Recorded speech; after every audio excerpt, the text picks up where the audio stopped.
Okay guys, this is pretty well known by now this year, but the duplicate pile or going unassigned has been a major component in trading in FIFA Ultimate Team. So it was first used in FIFA 18 with some restrictions. It was difficult to exit the game when you had items in your duplicate pile, but not impossible. But then with the advent of the World Cup mode towards the end of FIFA 18, the duplicate pile became a legitimate part of the game. And now in FIFA 19 currently, you appear to at least have no restrictions in its usage and it's far easier to make use of.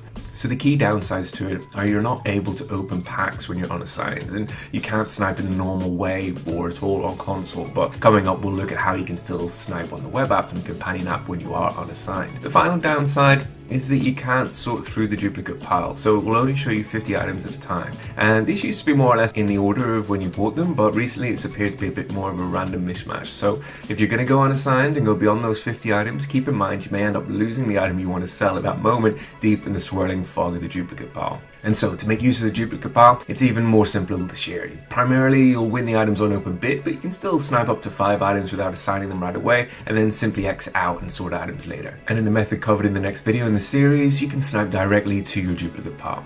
And so, if you win the items on open bid on console, you can simply hit the assign all button when reviewing your won items, and then when it takes you to the allocation screen, simply exit out of it by selecting sort items later. And on the web app or the companion app, you simply need to hit swap duplicate with club, and then you move on to the next item that you want to send to the duplicate pile. So you don't want to just simply keep swapping the same item back and forth. If you have an untradeable version of the item in the club already, this won't work. And so you'll either have to send the items to the duplicate pile in the console, or you can quick sell the untradeable item within the club so that you can then make use of this method. And sometimes items may get stuck when you swap them with the items in the club, and this will prevent you from being able to remove the watched items or the items that you don't win on your companion app or your web app. And to solve this, you'll have to head over to your console and hit assign all again.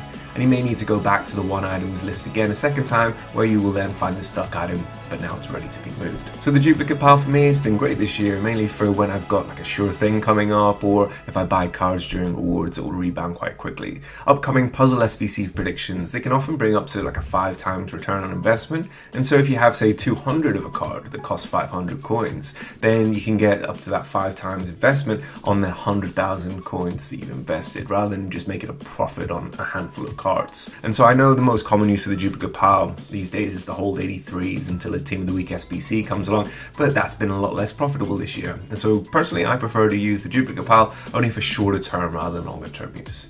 And next up we're going to look at how you can still be able to snipe when you are unassigned.